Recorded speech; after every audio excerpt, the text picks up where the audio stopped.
सभी विद्यार्थियों का एक बार फिर से स्वागत है अपने चैनल सक्सेस फर्स्ट में और Facebook page Malviya kids heaven public school Barmer में। तो सभी विद्यार्थियों को जैसा कि पता है कि हम मानव स्वास्थ्य वाले जो चैप्टर का जो पहला भाग है वो हम ले चुके हैं। आज हम मानव शरीर व स्वास्थ्य का दूसरा पार्ट लेंगे और इसके अंदर हम समझेंगे कि स्वास्थ्य क्या होता है। जी हाँ, आज हम समझेंगे मानव शरीर के स्वास्थ्य के बारे में। मानव शरीर का स्वास्थ्य जो है उसके बारे में हम अच्छे से पढ़ेंगे। समझिएगा कि जो मानव शरीर का स्वास्थ्य है इसको हम मोटे मोटे तौर पर कितने भागों में विभाजित कर सकते हैं। तो इसको हम मोटे मोटे तौर पर 4 भागों में विभाजित कर सकते हैं। ये 4 भाग कौन से होंगे उसको आप ध्यान से देखिएगा। जो पहले वाला भाग है वो होता है पीने योग्य जल। पीने योग्य जल, ये पीने योग्य जल मानव शरीर के स्वास्थ्य को किस प्रकार से प्रभावित करता है उसको हम पढ़ेंगे। दूसरी बात करते हैं हम दूषित जल। जी हां, दूसरा जो हमारा मानव शरीर के स्वास्थ्य को प्रभावित करने वाला कारक है वो है दूषित जल। इसको भी हम अच्छे से पढ़ेंगे। तीसरी बात करते हैं हम, तो तीसरे नंबर पे आता है मोटापा। हम मोटापे को अच्छे से रीड करेंगे। और नंबर 4 पे आता है रक्तचाप, जिसे हम ब्लड प्रेशर या बीपी भी कह सकते हैं। ये टॉपिक रहेंगे हमारे मानव शरीर का स्वास्थ्य से संबंधित। सबसे पहले देखिए, मैं एक छोटी सी बात बताना चाहता हूं आपको कि ये अपना पृथ्वी है। ये क्या है? ये अपना एक पृथ्वी है। और इस पृथ्वी की अगर बात करें तो पृथ्वी का क्षेत्रफल मैंने यहां पे माना 100%। कितना माना? 100% माना। अब इसको हम 2 भागों में विभाजित करेंगे कि 100% जो पृथ्वी का क्षेत्रफल है इसमें 70% तो है जल और 30% इसमें है स्थल। 70% जल, 30% स्थल। यानी कि ये डायग्राम कुछ ऐसा बनेगा। ये 70% हो गया, क्या हो गया? जल हो गया।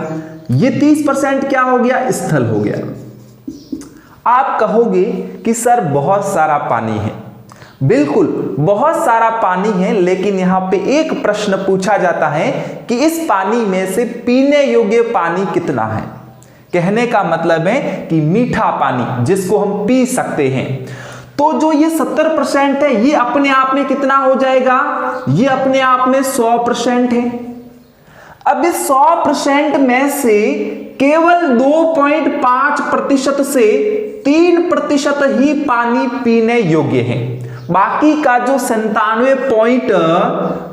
25 या 5% जल है वो खारा जल है, जो कि महासागरों के अंदर है, जिसको पिया नहीं जा सकता है। तो जल बहुत ज्यादा कीमती है क्योंकि बहुत कम मात्रा इसकी जो पीने के लायक रहती है। तो हम सीधे आते हैं कि हमारा जो पीने योग्य जल है इसके क्या क्या गुण होने चाहिए। तो चलिए हम पहले पता करते हैं कि पीने योग्य जल को हम कैसे परिभाषित कर सकते हैं, यानी पीने योग्य जल के गुण। तो पीने योग्य जल का जो पहला गुण है वो है कि उसके अंदर दिखने जैसे कुछ छोटे छोटे कंकड़ नहीं हो, उसमें वनस्पतियां नहीं हो।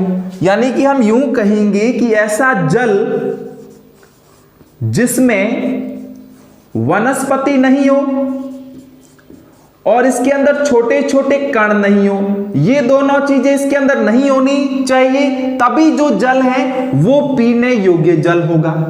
दूसरी बात करते हैं हम कि ऐसा जल जिसके अंदर सूक्ष्म जीव नहीं हो।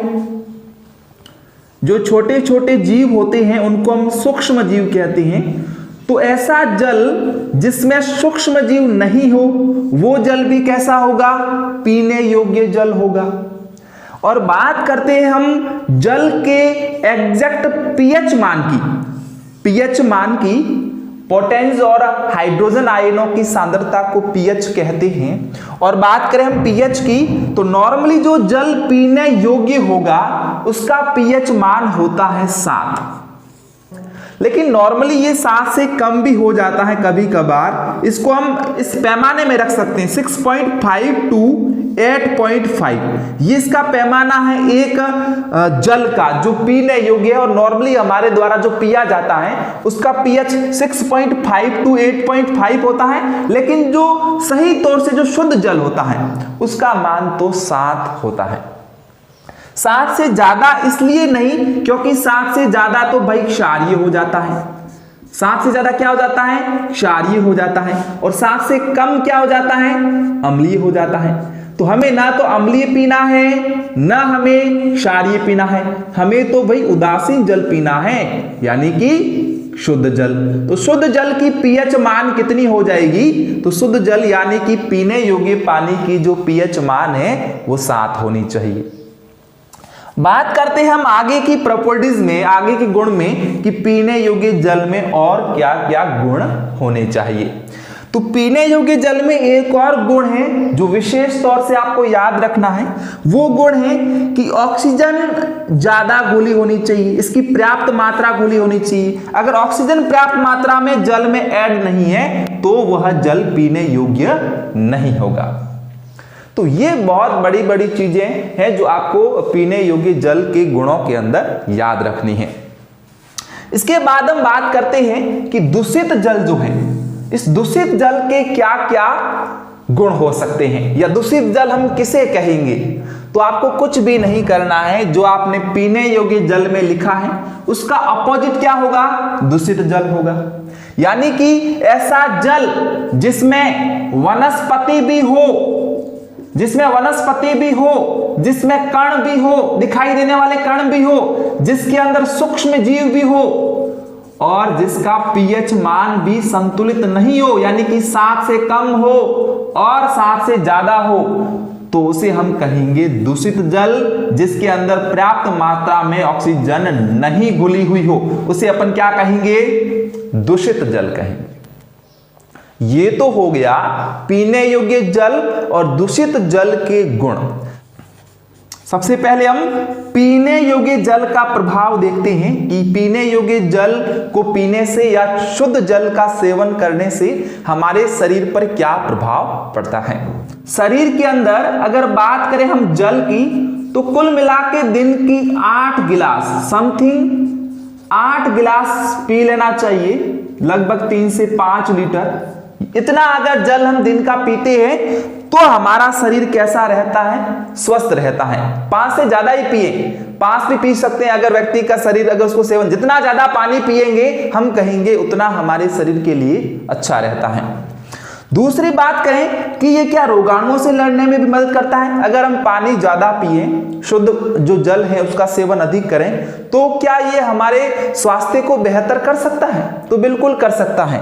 ये हमारे शरीर के अंदर प्रतिरोधक क्षमता का विकास करता है, प्रतिरोधक क्षमता का विकास करता है। कौन विकास करता है, पीने योग्य जल। इसके अलावा जो खाद्य रेशे होते हैं हमारे शरीर के अंदर, उसकी मात्रा को भी यह बनाए रखता है। अगर हम लगातार पानी का सेवन कर रहे हैं तो जो खाद्य रेशे होते हैं हमारे शरीर के अंदर, उनकी संख्या, उनकी मात्रा बराबर बनी रहती है, जो कि हमें रोग प्रतिरोधक क्षमता प्रदान करते हैं और भोजन को पचाने में भी सहायता करते हैं। तो ये कुछ मोटी मोटी बातें हैं जो आपको याद रखनी है पीने योग्य जल के अंदर। अब हम आगे चलते हैं दूषित जल में, कि दूषित जल के क्या प्रभाव होते हैं, इनके प्रभाव देख लेते हैं। दूषित जल के प्रभाव देख लेते हैं। तो दूषित जल के प्रभाव में हमारा पहला प्रभाव होगा ऐसा जल जिसके अंदर सूक्ष्म जीव होते हैं, जिसके अंदर कण होते हैं। अगर हम ऐसा जल ले रहे हैं, ऐसे जल का हम सेवन कर रहे हैं, तो हमारे शरीर के अंदर हम नहीं चाहते हैं, फिर भी हमारे शरीर के अंदर सूक्ष्म जीव प्रवेश कर जाते हैं। ये सूक्ष्म जीव जीवाणु हो सकते हैं, विषाणु हो सकते हैं, या फिर प्रोटोजोआ हो सकते हैं, कृमि हो सकते हैं। यानी कि ये सूक्ष्म जीव कौन कौन से हो सकते हैं, आपको नाम याद रखने हैं। ये सूक्ष्म जीव विषाणु, जीवाणु, प्रोटोजोआ या फिर कृमि हो सकते हैं। याद रखने हैं आपको नाम, विषाणु, जीवाणु, प्रोटोजोआ, कृमि। अगर ये हमारे शरीर के अंदर प्रवेश कर जाते हैं तो हमारे शरीर के अंदर रोग या विकार पैदा करते हैं। कौन कौन से रोग पैदा करते हैं, तो याद रखना, सबसे मुख्य रोग की अगर मैं बात करूं तो हैजा। हैजा एक मुख्य रोग है जो दूषित जल के सेवन से हो जाता है। अगर बात करें हम दूसरे रोग की, तो एक रोग आपको याद रखना है, पेसिस। ये रोग भी हमारे शरीर में दूषित जल के सेवन से हो जाता है। एक समय था, मैं बता देता हूं एक इसकी स्पेशल चीज जो कई बार एग्जाम के अंदर पूछी जाती है। सन 2000 की बात कर रहा हूं मैं, सन 2000 की बात कर रहा हूं। ये बात है हमारे राज्य राजस्थान की। तो राजस्थान के अंदर एक कृमि विकसित हुआ था जिसने कई लोगों को रोगी बना दिया था, जिसने कई लोगों को रोगी बना दिया था। ये बात मैं कर रहा हूं सन 2000 की। ये जो कृमि था इसका नाम था नारू, या इसी का नाम है बाला।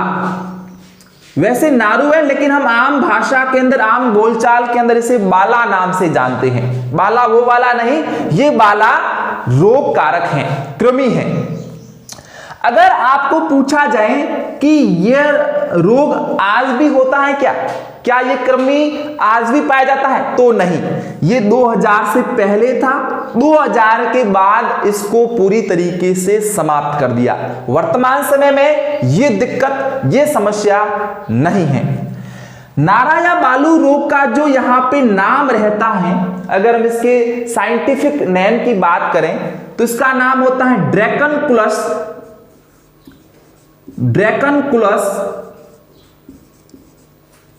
मैंडिनेंसिस। ड्रैकनकुलस मैंडिनेंसिस ये इसका वैज्ञानिक नाम या साइंटिफिक नेम है, जो नारू या बाला रोग का है। 1 नंबर के प्रश्न में, सवाल में ये प्रश्न पूछा जा सकता है, इसको जरूर से याद रखें। नारा या बालू रोग, इसका वैज्ञानिक नाम ड्रैकनकुलस मैंडिनेंसिस। तो ये हमने बात करी पीने योग्य जल की, दूषित जल की। इसके आगे हम बात करेंगे मोटापा और रक्तचाप की। तो पीने योग्य जल और दूषित जल के हो जाने के बाद हमारा जो आगे वाला पार्ट रहता है वो रहता है मोटापा और रक्तचाप। ये भी हमारे शरीर के स्वास्थ्य को प्रभावित करते हैं। मोटापा हमारे शरीर को किस प्रकार से प्रभावित करता है, इसको देखिएगा। सबसे पहले समझें कि मोटापा क्या होता है। हम कैसे पता करें कि वो व्यक्ति मोटापे से ग्रसित है। तो हम क्या कहेंगे कि ये कोई व्यक्ति है और ये इसका पेट है। अब देखिए, इसके शरीर के अंदर अनावश्यक चर्बी का जमाव हो गया है, अनावश्यक चर्बी का जमाव हो गया है, जिसके कारण इसके स्वास्थ्य पर कुप्रभाव पड़ेगा। इसके शरीर पर अनावश्यक चर्बी का जमाव हो चुका है, जिसके कारण इसके शरीर पर कुप्रभाव पड़ेगा, इसका शरीर रोगी होगा। यही तो मोटापा है, यही मोटापा है। अगर हम बात करते हैं मोटापे की, तो मोटापा होता क्यों है भाई? मोटापा होने के पीछे कारण क्या है? इस क्यों का उत्तर आपको देना है। तो मोटापा इसलिए होता है क्योंकि हम जितनी ऊर्जा का सेवन करते हैं उतना हम खर्च नहीं करते। फॉर एग्जाम्पल, हमने 3000 कैलोरी ऊर्जा ली शरीर के अंदर, हमने 3000 कैलोरी ऊर्जा का सेवन किया, लेकिन हमने इस 3000 कैलोरी को खपत नहीं किया, को हमने खपाया नहीं, खर्च नहीं किया। जो ये 3000 कैलोरी है इसमें से हमने केवल 2000 कैलोरी ही खर्च की। ध्यान दें, ये अच्छी चीज है, समझ में आ जाएगा अच्छी तरीके से। 3000 कैलोरी हमारे द्वारा शरीर में ग्रहण की गई, लेकिन इसको खर्च कितना किया गया? केवल 2000। ये है सेवन, ये है खर्च, यानी कि सेवन ज्यादा है, खर्च कम है। 1000 तो एक्स्ट्रा शरीर के अंदर बच गई ना।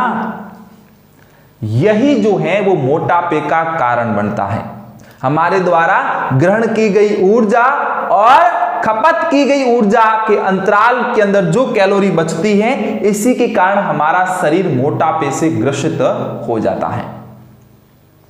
दूसरी बात करें कि सर और क्या कारण हो सकते हैं मोटापे के, तो ध्यान से देखें, और भी कई कारण हैं, जैसे कि वसायुक्त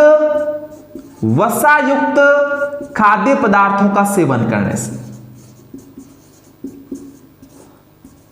अगर हम वसायुक्त खाद्य पदार्थों का सेवन करते हैं तो मोटापा हो सकता है या हो जाएगा। दूसरी बात इसके अंदर याद रखनी है कि अगर जंक फूड कर रहे हैं, अगर हम फास्ट फूड कर रहे हैं, उस कंडीशन के अंदर भी हमें मोटापा होने की संभावना ज्यादा रहती है। अगर हम बात करें कि मोटापा क्यों होता है, तो हम व्यायाम बिल्कुल नहीं करते, हम योग भी नहीं करते, इसकी वजह से भी मोटापा हो सकता है। तो ये कुछ बातें हैं मोटापे की जो आपको याद रखनी है। इसके आगे हम बात करते हैं मोटापे की। तो मोटापे को मापें कैसे भाई? हम इसका क्या क्राइटेरिया करें, हम इसका क्या क्राइटेरिया रखें कि उसको मोटापा है? तो मोटापे को मापने के लिए एक पद्धति है जिसे हम कहते हैं BMI। मोटापे को मापने की पद्धति है जिसको हम कहते हैं BMI। इसका फुल फॉर्म होता है बॉडी मास इंडेक्स। तो BMI का जो पूरा नाम है वो होता है बॉडी मास इंडेक्स। हिंदी में इसको कहते हैं शरीर भार सूचकांक। शरीर भार सूचकांक ये हिंदी में है, अंग्रेजी में हम कहेंगे बॉडी मास इंडेक्स। ये क्या है भाई? हमारे शरीर का भार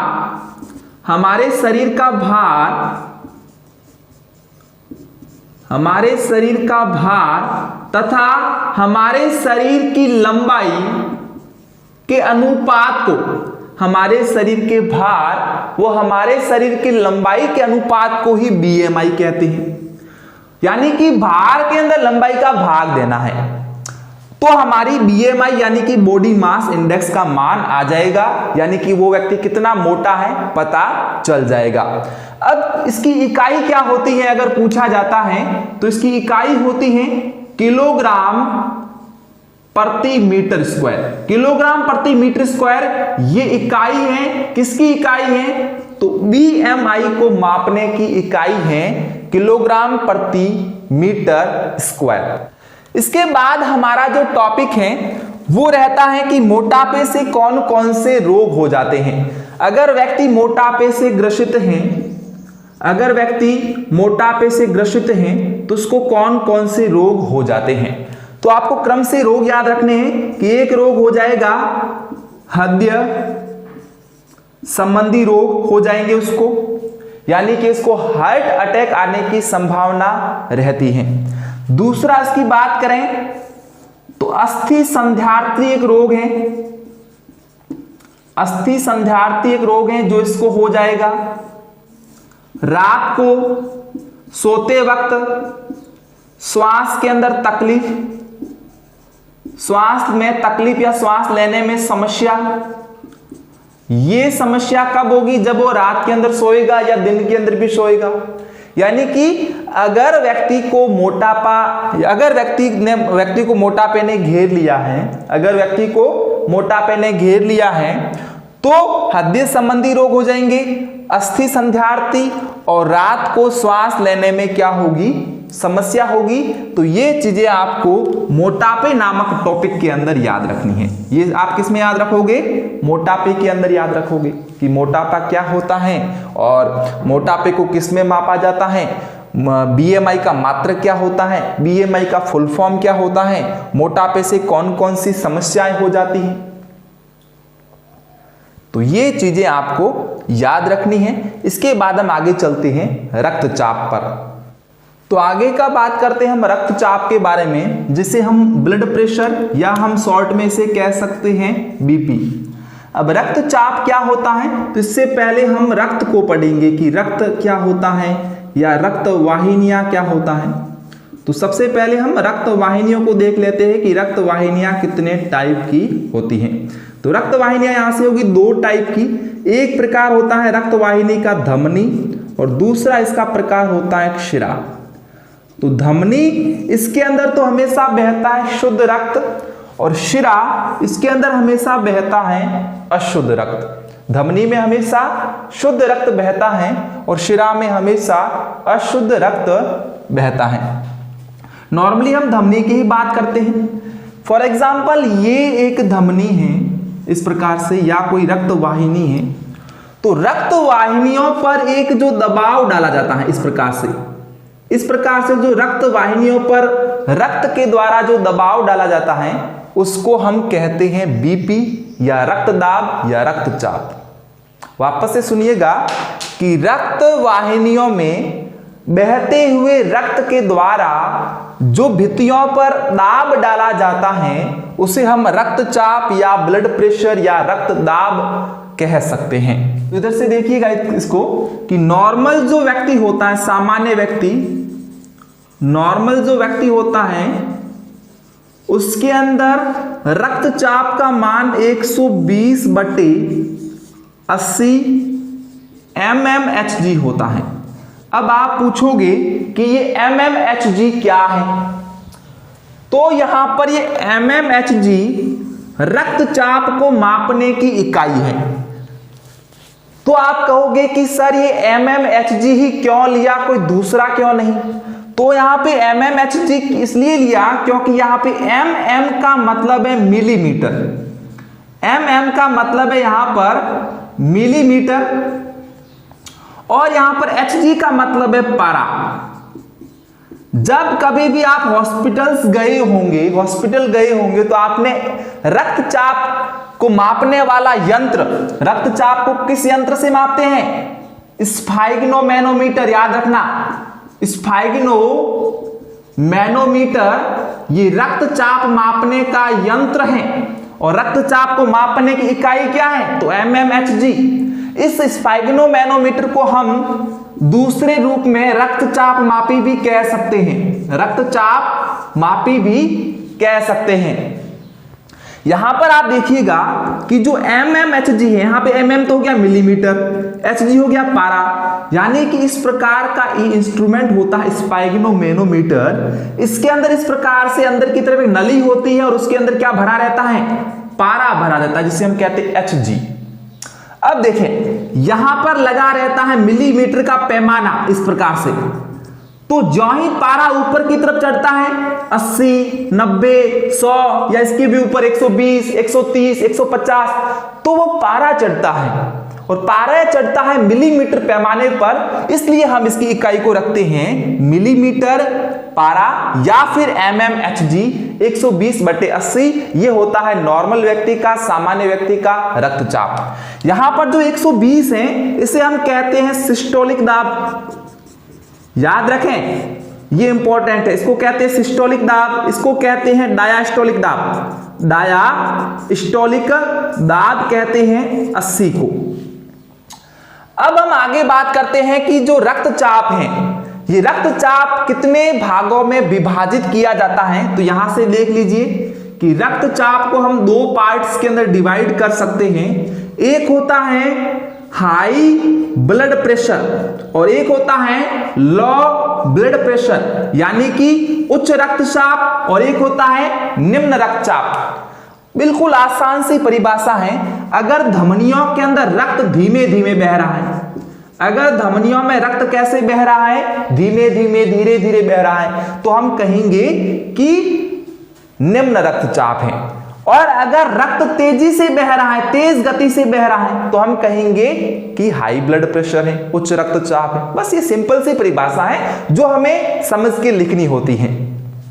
दूसरी बात, अगर किसी व्यक्ति को हाई ब्लड प्रेशर है, ये रोग उसको हो गया है, ये रोग या ये विकार उसके शरीर में हो चुका है कि उसको हाई ब्लड प्रेशर है, उसके शरीर के अंदर रक्त तेज हो रहा है, तो उस कंडीशन के अंदर हम कह सकते हैं कि उसको लेना चाहिए पोटेशियम। पोटेशियम युक्त जितना भोजन करेगा वो व्यक्ति, उसका रक्तचाप वापस से नॉर्मल अवस्था में आएगा। अगर वो पोटेशियम युक्त भोजन नहीं लेगा या फिर वो ज्यादा दूध का सेवन या वसा का सेवन करेगा, तो उसका जो ब्लड प्रेशर है वो सामान्य अवस्था से वापस और बढ़ने लग जाएगा। दूसरा प्रश्न पूछा जाता है कि ये हाई ब्लड प्रेशर होता क्यों है, इसके पीछे कारण क्या है? तो इसके पीछे कई कारण हैं। मुख्य इसका कारण रहता है क्रोध करना, ईर्ष्या करना, चिंता करना, चिंता नहीं चिंता करना। ये चीजें याद रखना कि चिंता करते हैं, क्रोध करते हैं, ईर्ष्या रखते हैं, तो उस कंडीशन के अंदर हमको हाई ब्लड प्रेशर हो सकता है। इसके अलावा कुछ और बातें हैं जो बाहरी खान पान से रिलेटेड रहती है। वो जंक फूड हो सकता है, आपका फास्ट फूड हो सकता है, और शरीर संबंधी और बात करें तो व्यायाम हो सकता है और योग हो सकता है। अगर ये चीजें हम नहीं करते हैं, उस कंडीशन के अंदर हाई ब्लड प्रेशर होना एक नॉर्मल सी बात है। तो प्यारे विद्यार्थियों, ये हमारा था मानव शरीर का स्वास्थ्य से रिलेटेड एक अच्छा सा टॉपिक डिवीजेशन, जिसके अंदर हमने क्या क्या पढ़ा। हमने पीने योग्य जल को पढ़ा, हमने दूषित जल को पढ़ा, हमने मोटापे को पढ़ा और हमने पढ़ा रक्तचाप को। दोस्तों, अगर आपको ये वीडियो अच्छा लगा है, पसंद आया है, तो इसको लाइक करें, अधिक से अधिक अपने मित्रों तक शेयर करें, ताकि वो भी इस कोरोना वायरस के कारण जो लॉकडाउन चल रहा है उसमें भी अपनी पढ़ाई का इसी प्रकार से आनंद लेते रहे। इसलिए अपने मित्रों तक अधिक से अधिक शेयर करें और अपने चैनल को सब्सक्राइब जरूर कर लें। अगर आप हमारे फेसबुक पेज पे विजिट कर रहे हैं तो फेसबुक पेज को लाइक करें और शेयर करें, ताकि ये भी अधिक से अधिक मित्रों तक पहुंच सकें। लगातार हमारे साथ जुड़े रहने के लिए आप सभी प्रिय विद्यार्थियों का बहुत बहुत धन्यवाद, बहुत बहुत शुक्रिया।